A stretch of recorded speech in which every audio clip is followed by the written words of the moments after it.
As a performer, your body is there. Hi, I'm Mad Kate, and you're listening to S.W.E.A.T, Sexuality, Work, Extraction, Art, Theatrics. S.W.E.A.T is a series of conversations about performance and performativity of the sexual and sexualized body at work, where work is broadly defined as the labor of survival, the labor of care, creativity, and capital A art. How exactly do we define our work?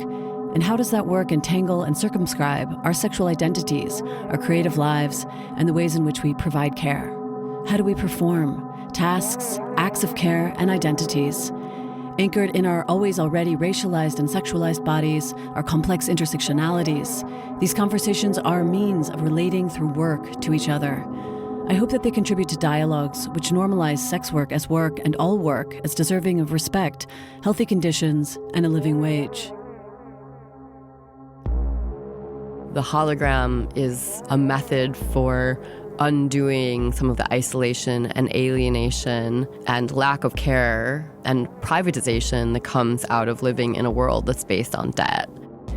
This month's conversation is with Cassie Thornton. Cassie is an artist and activist who makes a safe space for the unknown, for disobedience, and for unanticipated collectivity. She uses social practices including institutional critique, insurgent architecture, and healing modalities like hypnosis and yoga to find soft spots in the hard surfaces of capitalist life. I just feel like a biennial organized by sick people would be so much better because maybe we could do something that's at scale of what's possible. Cassie has invented a grassroots alternative credit reporting service for the survivors of gentrification, has hypnotized hedge fund managers, has finger painted with the grime found inside banks, has donated cursed paintings to profiteering bankers, and has taught feminist economics to yogis, and vice versa. Her 2020 book, The Hologram, Feminist Peer-to-Peer Health for a Post-Pandemic Future, is available from Pluto family Press. That was sort of like beyond broken, more like a rhizome of people with whom I had different biological all different types of relationships with them. They were all different types of parents to me, but I had like 4 dads, 2 moms, and they all hated each other.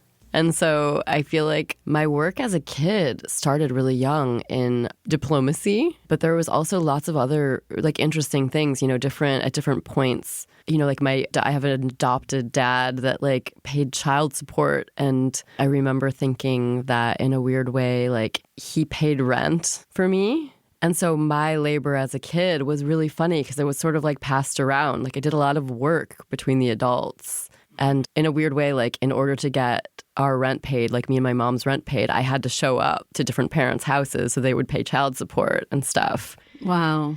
And so, I mean, it's so much what my whole life and all of my work has ended up being based on are the skills that I got as a really, like a young worker. Right, which is a kind of care work. Seeing people, seeing below the surface, advocating for them, defending them. So now you initiated this like really visionary idea around care work in Berlin called the Hologram, which happened during COVID. Do you want to talk about where that project is at right now?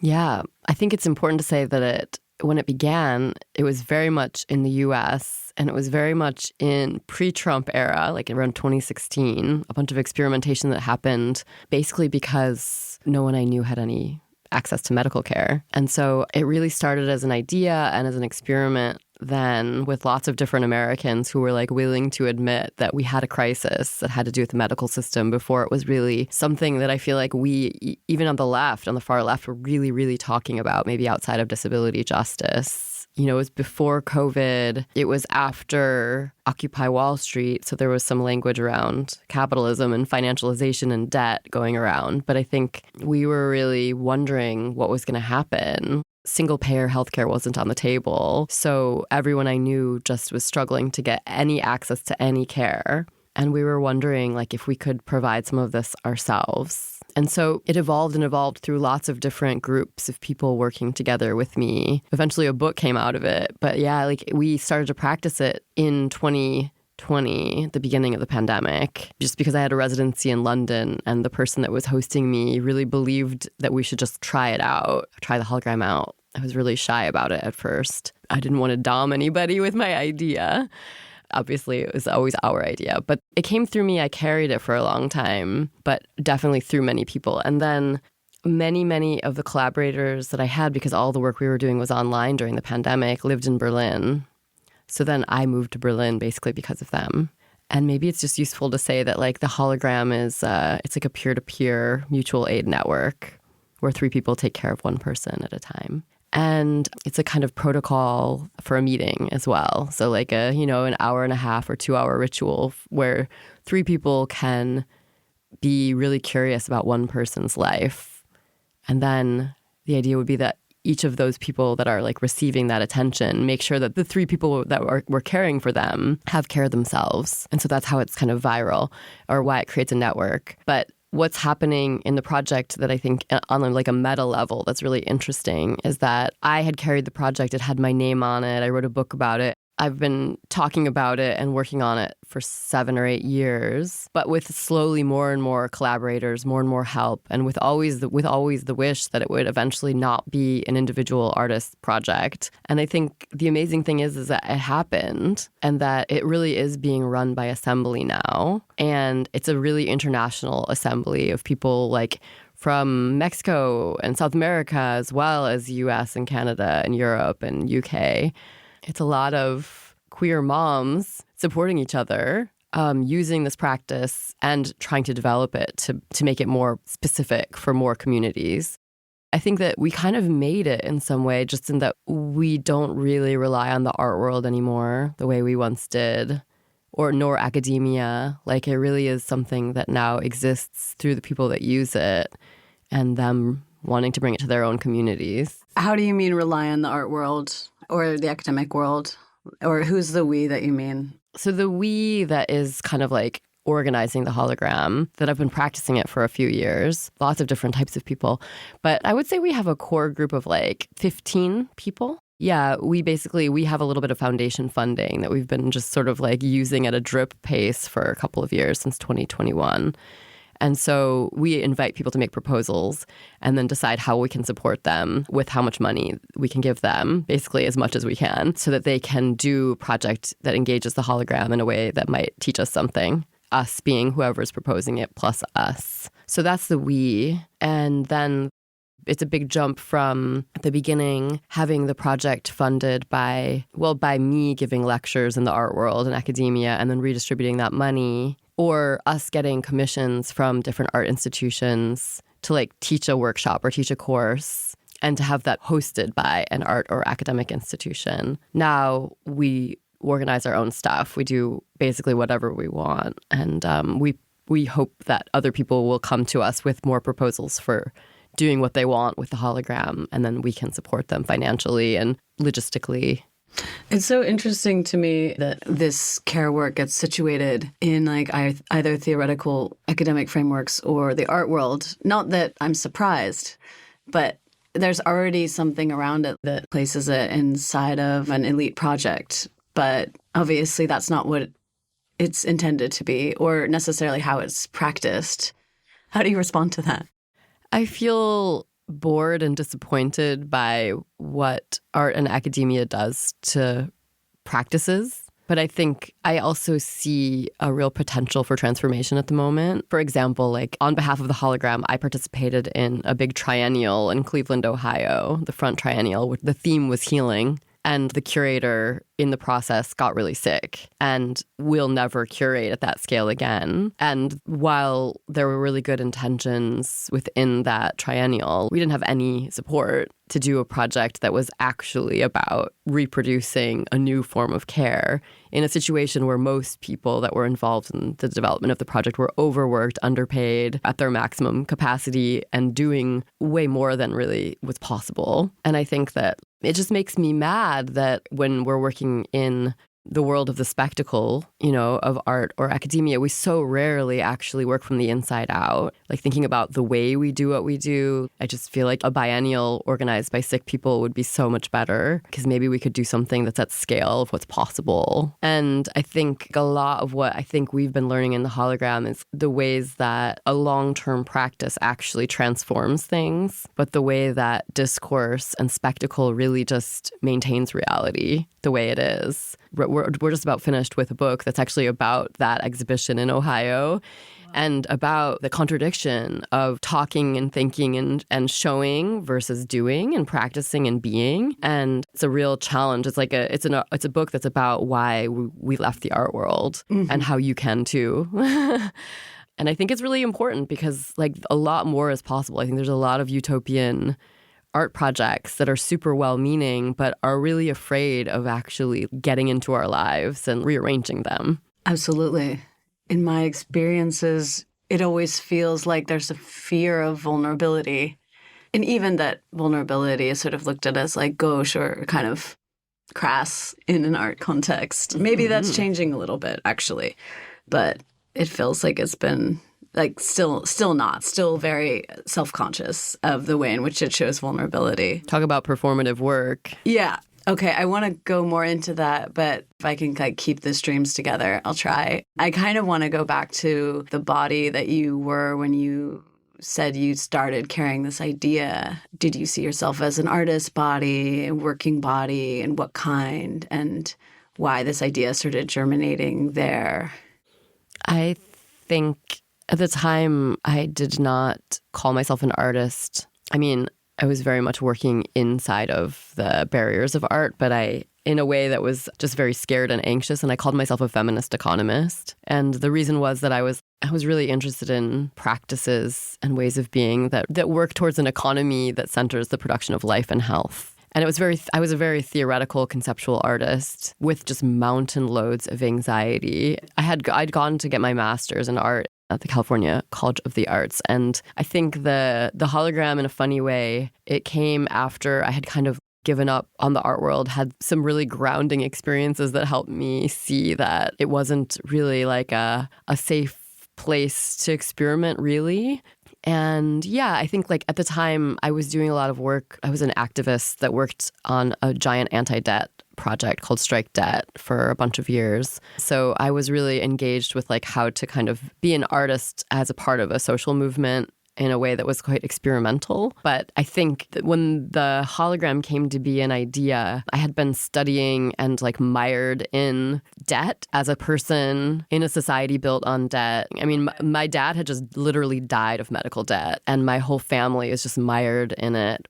I mean, I think it was the way to talk about living in capitalism, but it was a chosen filter so that we could talk about something that was much bigger than just individual debt, but actually like thinking about debt as a thing that basically like fuels much of society, the sense of owing and being owed to. And I think like really what had happened to me is that I had done so much work really trying to understand what the common suffering is, whether you're on the top of the game or underneath the game, really trying to understand the effects of debt and indebtedness on everybody. And I think I became an expert, and it entered my body, the debt. And it was like, it was big and it was heavy. And I spent a decade or, maybe 15 years really just focused only on debt for all of my work. And so I was desperate for something that was an antidote to that. And I think the hologram is the antidote that I found. And it also comes out of debt. Like it comes from the Greek financial crisis, from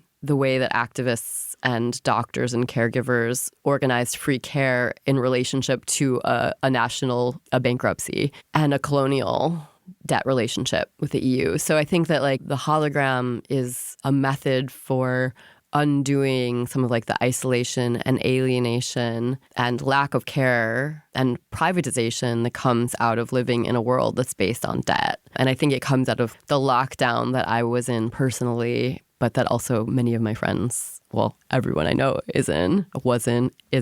How did that feeling of debt manifest in your body? And to whom did you owe that? I think there's so many ways to talk about to who I owed it, but maybe I'll start with my body, which is that I think I couldn't move. You may have met someone before that has incredible anxiety.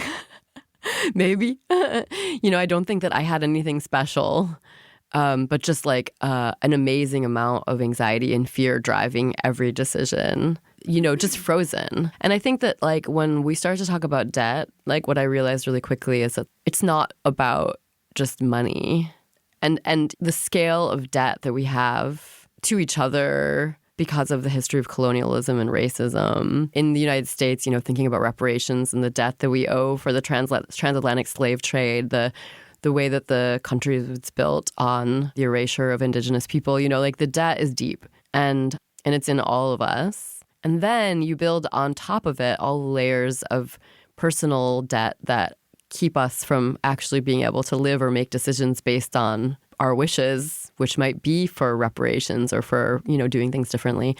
And I think our whole society is built on it. It's like if you like sidewalks, public education, hospitals, any of that stuff, it could be built in a different way, but instead it is all built on debt, whether it's public or private. When you first started having this idea and you were carrying it around, who were you talking to and who were these bodies and how were these bodies carrying around these ideas with you? I think right away about my neighbor, Tara Spalti. I was living in San Francisco and Tara was really like the radical acupuncturist in town. And she would go to a hunger strike against the police chief at the time in San Francisco. And Tara famously like goes and does acupuncture for the hunger strikers, huge homeless encampments. She would just go there Fridays, do it, and was really like acupuncture for the people and taught me a lot about community acupuncture and that movement and how a lot of those ideas came from the Black Panthers and the Young Lords. And I was so inspired. And at the same time, I had heard this rumor that there was this Greek clinic that had opened that was free, that was where you could be seen by a doctor, a social worker, and a therapist at the same time in Thessaloniki. And I found out about that. And I had friends that were like a good friend named Tori at the time who lived in St. Louis, who was a big organizer after the shooting of Mike Davis in 2014 and was a housing activist. I just had a lot of friends around me that were as precarious as possible, but also really like throwing themselves and their bodies into really important work. And the ideas and the work really passed through a lot of us having conversations, casually and then sometimes more formally. But I think about Tara and sitting on her bed, her giving me acupuncture and us talking about the combination of what was happening in the Greek social solidarity clinics where they were giving free care and they were practicing this thing called the integrative model where 3 doctors saw one person at a time and like really gave the power to the patient.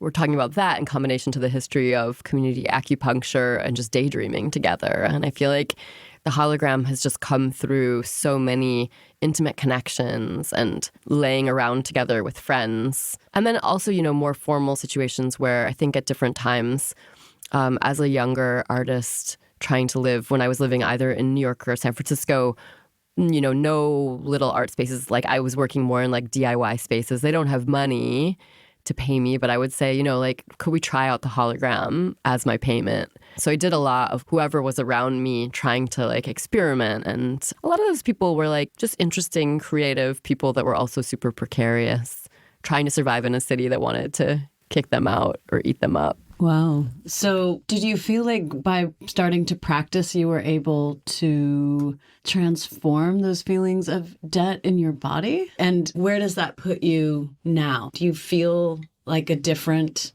body than you did at the time? I feel so different. Yeah. I mean, I just feel like the hologram was like a program that sucked me in and spit me out a new person. When I was thinking and writing about it, earlier on, like I talked a lot about that we're a cooperative species and we just have to remember that. There's so many things that I was saying in there that like I didn't really know. It's like I had a hit, like I got a creative hit. I understood what I was doing conceptually and theoretically, but like it took so many years of practicing it to like get it in my body. Mm-hmm. I would say it took the full 3 years of having my own hologram to get it. But I actually feel like an interdependent being now. And I grew up in a way and I lived in a situation where I think everybody was forced into a kind of like really alienated, hyper-individualist survival mode. Poverty and, just in so many different ways. But I think I'm different now. I really feel like a kind of power to ask for help, but also to just supply it. And I don't feel scared of that anymore. I really feel like a part of society. And I think I just didn't. I just felt like a little like scared automaton or something like that. And I think like, not so long ago, I interviewed like 6 of my friends who have been practicing the hologram for 3 years. And it's, it really has had a really profound effect on us. So it's like, we have had, at least every season for 3 years, a meeting with the same 3 people where they've asked us questions and seen our patterns and made wishes for us. And then, after that happens that many times, even if it's just 12 meetings with the same people, you're actually seen. And I think that is a big deal.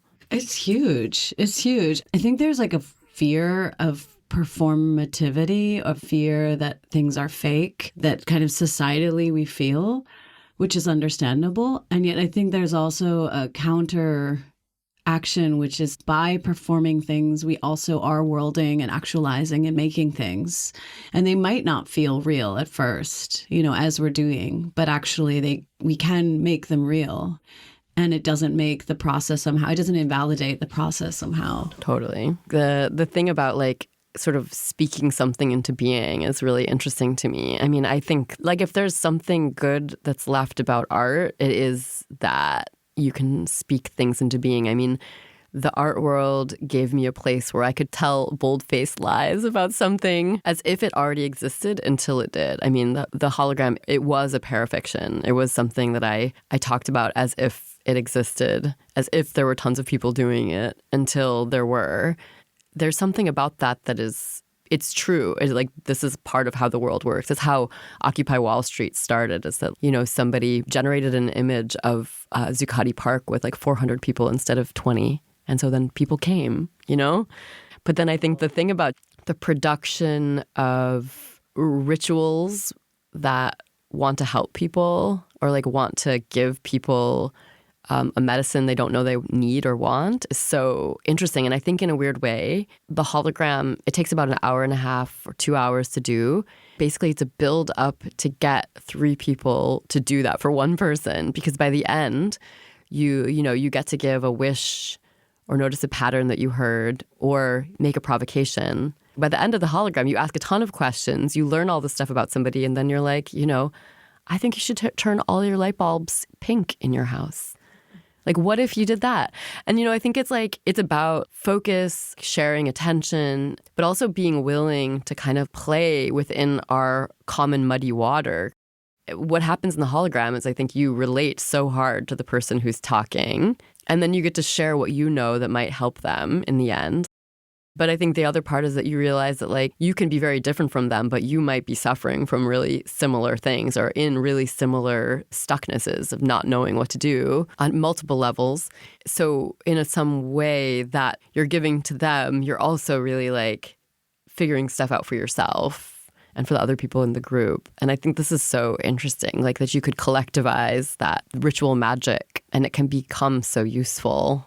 Absolutely. Yeah.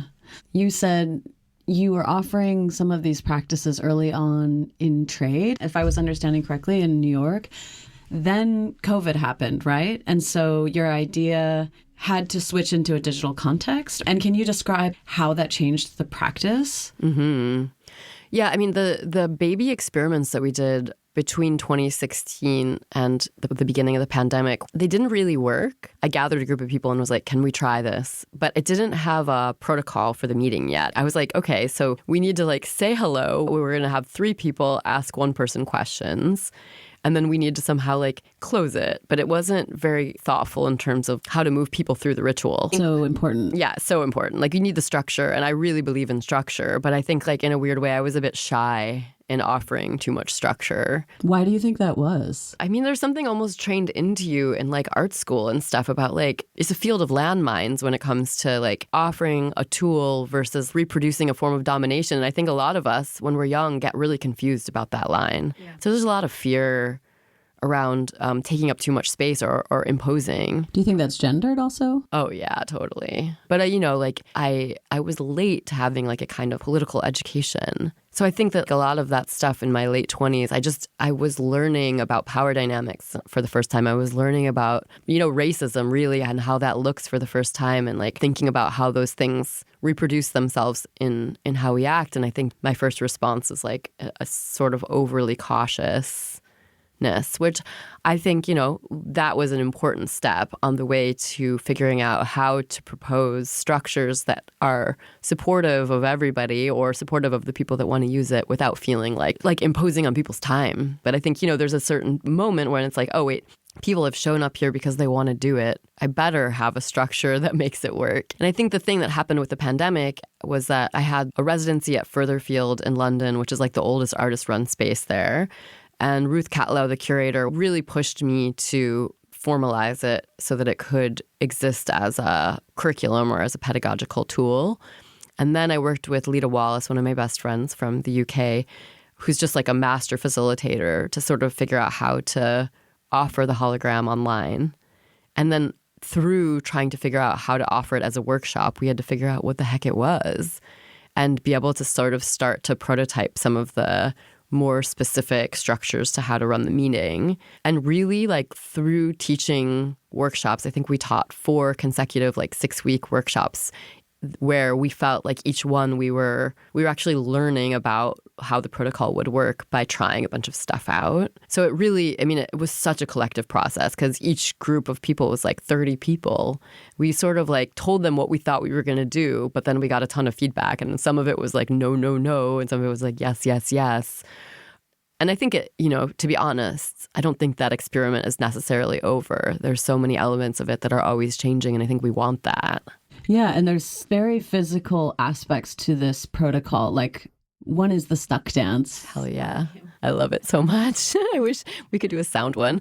I think like the stuck dance is like something that was borrowed from social presencing theater, which is like a part of the series of exercises that are like meant for all different types of groups to like experience different forms of democracy. I see a lot of the exercises in it as being pretty directly related to theater of the oppressed. So the stuck dance is basically like a somatic practice where you think of a situation in your life in which you feel stuck. And to me, stuckness is a situation where you just don't know what to do. So you think of that situation, you let that situation kind of go as an idea, but maybe like if you can keep the feeling, and then you just do something with your body. And you hold it, and some people make more of like a movement, and some people just like make a sculpture. But, you know, I think that what I have seen from this is that there's so much information in that body movement, even though the body movement isn't a pantomime, it's not trying to communicate something. It's just like so much information is in there. So the person holds it, and then the 3 people that are watching, they just say what they see in the sculpture without analysis. So they say, you know, I see that your hands are very tense and your jaw is very tense. You seem like you're in a precarious position you couldn't hold long, but you're balanced right now. You know, and there's so much in that. And so everyone in the group does that to begin. And like that's how we kind of check in with each other. And I think what's so interesting about it is that in some way, those portraits, those 4 portraits of where people are at the beginning of the session have all the information of the whole session in it. We could just live in that if we had the attention span to like really just focus and really like hold and learn from that. But I think then the rest of the conversation comes out of that in a way. Well, there's a lot about everything in it. But one thing that stands out to me is around class because of access to certain kinds of, or like context depending, but like access to certain kinds of languaging around body and like being in the body, and access maybe to classes or workshops before where people even talk about somatics or feeling through the body. Yeah, the stuck dance, while I think it's the best part of the hologram in so many ways, It's also the part that tries to be hacked the most. There's been so many different moments when people really want to change it. I feel that it's like it's the lowest common denominator that we've come across so far, that maybe my uncle who lives off the grid in a swamp in Indiana, I think he might be able to do it, even if it's just with his hand. Most of my work, I feel like, is always about like, would my mom do this? She works at Walmart. Would she do this? Could she? And I think like when we hit on something that I think it's possible, even if it's a stretch, I'm like, ooh, okay. And I think that the stuck dance is a stretch, but it's not a jump. I do think that it's possible, and it's a really cool way of introducing like a tiny, tiny amount of embodiment and like that type of complexity and the language around it, like to people that might not otherwise feel very comfortable doing it. And I don't think it's always class-based. It's also like so much to do with like gender and career. Like it's interesting because like there's something about like really being able to open up a possibility for people that's like structured and small enough and formal enough that maybe we can bring more people in. Yeah, yeah. You're just making me think a lot about like what kinds of things in our lives, like across many different kind of spectrums of class, bring us into proximity with physicality. And I was thinking a little bit about like, well, what different kinds of communities get formed where there's physical ritual practices all over the place, which are like not, an expensive workshop at a dance community, et cetera, et cetera. Although so much specific languaging has been developed there where it's created an exclusivity to this kind of access to knowledge, even though that knowledge is co-owned across many different kinds of communities. I think about Occupy a bit because one thing that was so present was this idea of the 99%, right? But then when I think about the 99%, I really think about how diverse that is, like, and how different precarities are, different kinds of precarities, how it continues to be difficult, I think, to actually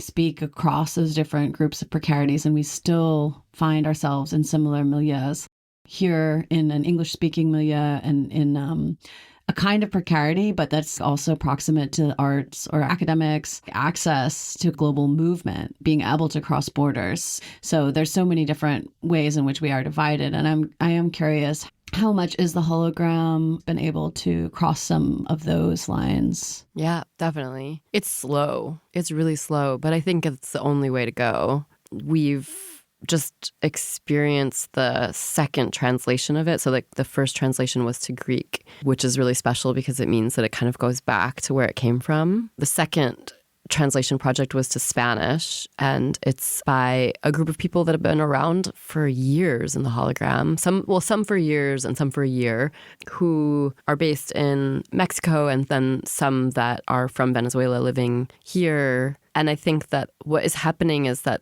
the hologram grows with relationships. You know, it really is this sort of like viral network. It just takes a really, really long time to like pass intuition and resources on in a way that feels like empowering and meaningful, and where like, but the people who want to use the project feel like they can really take it and do what they want with it in their own way. That takes a long time. But I think it's happening, and it's happening really gradually. So it was started as an all-white project, and it's not anymore by any means.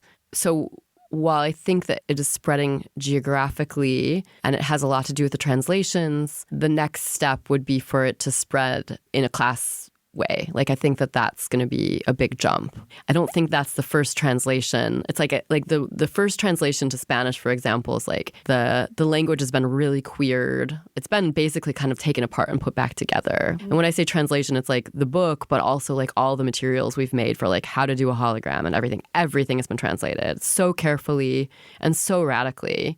But that's not going to necessarily reach everybody, right? But in the last Spanish-speaking course we had, it was geared towards people who do mothering work of all kinds. And a bunch of the people who were facilitating it, their moms came. So there's ways that it like can then move generationally in that. So, you know, it's a flow. It's a really long process, and it's happening. By the time it gets to like the third or fourth generation, like everything starts to change and we don't know anymore, like who's using it or how. It really needs to mutate as it gets used. I hope, in 20 years we see it and we don't even understand it anymore because it's just been totally like reworked. What kind of care network, what kind of future do you envision in a bigger future, bigger dreaming kind of way?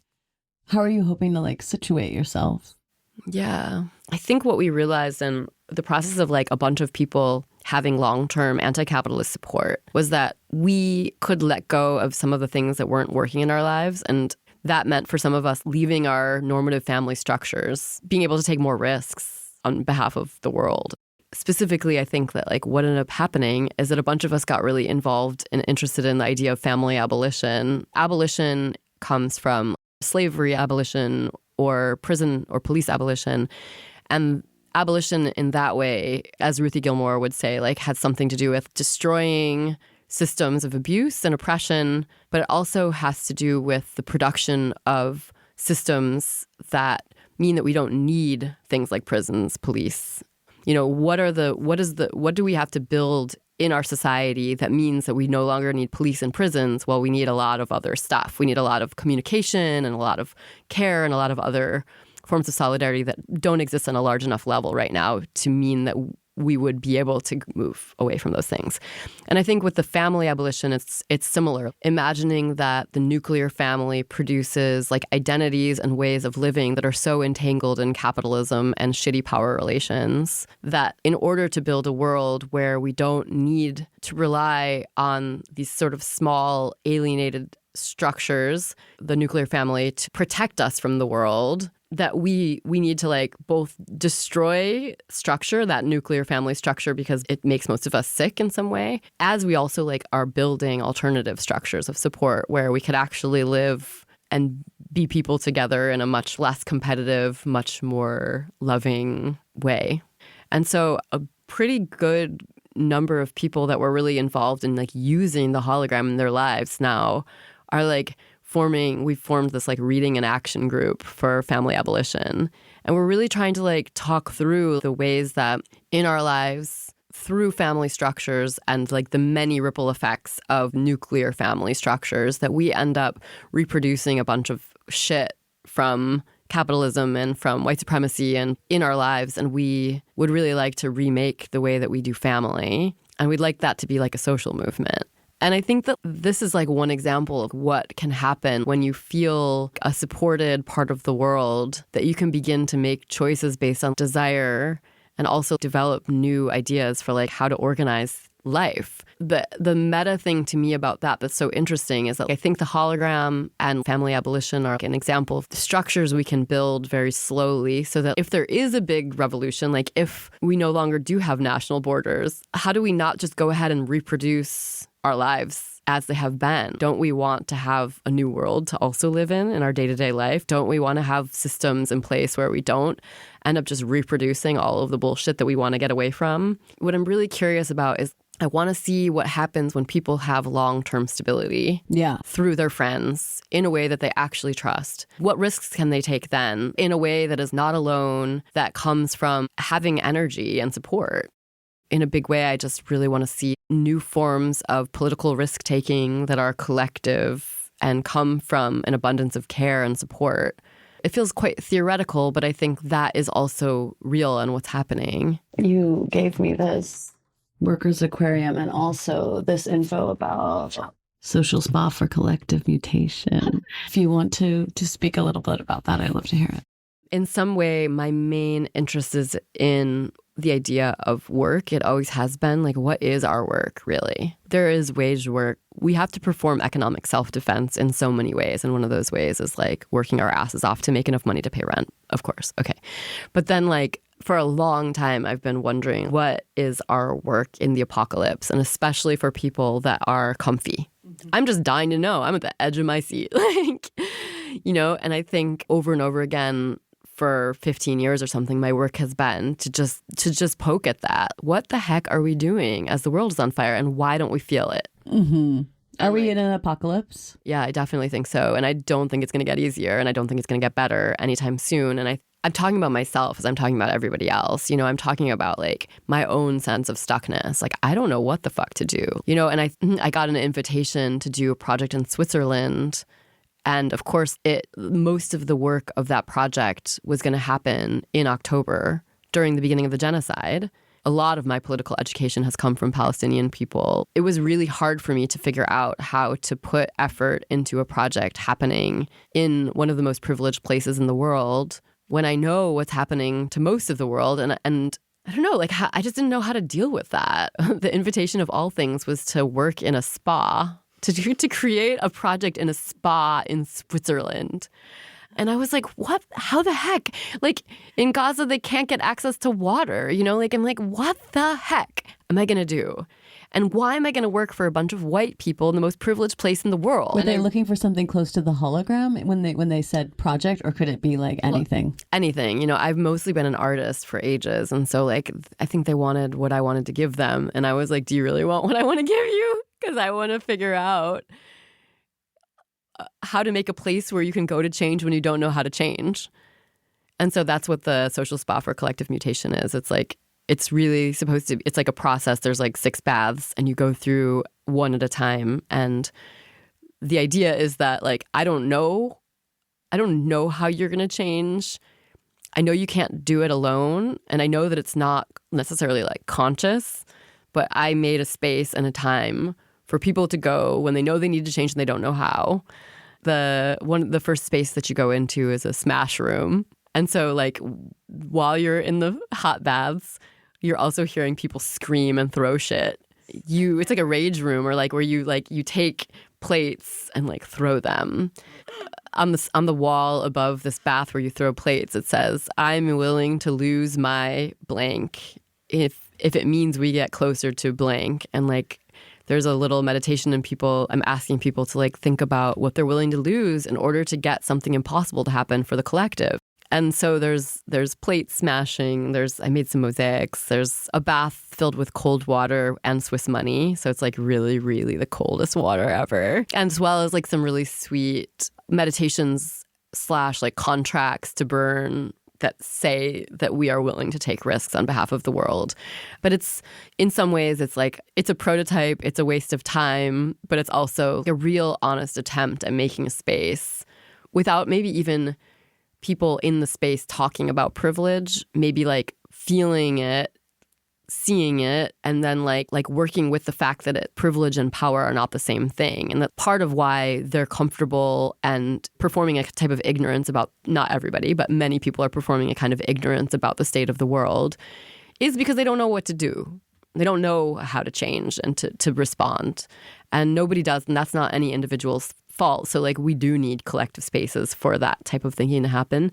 So yeah, I guess I'm trying to just really complicate privilege. And on the way to doing that, I think I came to like an image that has been really helpful to me. And it's a little bit strange, but like when I was researching Baden, where the spa is, I looked at these old Roman mosaics that used to be there, because this is like part of the Roman Empire, and there's lots of like ancient baths with mosaics. And one of the most common images in the mosaics was this creature that has like the head and upper body of a horse or a cow, and the anterior of a fish or a snake, and it's called a hippocampus. That animal, like, it really appears as like an all-terrain vehicle. Like, it's like, it can live anywhere, right? It's got hooves, it's got fins, like, it's perfect. It's got everything. But the more I thought about it, the more I was like, actually, that thing can't live anywhere. It's got everything, but also like, where can something survive where it has to drag its butt with its 2 front legs, but it like also couldn't swim because its 2 front legs have hooves and like it's got no paddles, like. And so I really relate to the hippocampus.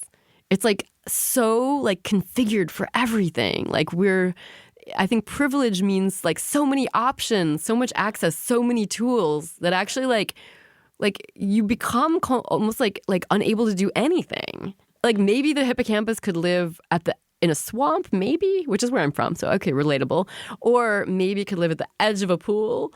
Like where his feet could be dry and his butt could be wet, or maybe he could live in space where there's no gravity and his butt wouldn't drag. I don't know, but like I'm really like, okay, so now like I feel very happy to have like an image to use to relate to this, because it's like it's such a wild feeling. Like, what does the hippocampus do on a burning planet? Were you able to access any kind of like, this came out of it, this changed, or is it not so concrete as that? We'll see. Like it's going to be open for 2 months. You know, I'm really interested in like a type of deep, slow change that is nearly imperceptible, but that we know is happening. With a hologram too, it's like people do change, but it's like, it's slow. It's like 3-5 years in, you know, but that's what I believe in. There's also like such thing as political pressure. There's also like strategies to speed up that process. And I've never had the guts to use them. And so like while I'm working in this sort of like subliminal, like really well-intentioned but slow, imperceptible change making, I'm just starting to wonder like, how do you push that in a way that maybe we haven't seen before, like, or a way we have seen before, but maybe I have never had the guts to try, because I think, you know, things are getting to a point. And maybe that long, infinitely slow subliminal change isn't, you know, that's not cutting it. And so like, how do you, what else is there besides like using shame and guilt to like push people? I haven't had the guts or the interest really to push people. It's just not my way. Yeah. But I'm also curious, when is it time and how would I learn how to do that? Or if it's not me, like how do we learn how to do that? And when is it time? And it's like, it's not so much about like guts, but like when are the conditions right? How will we know?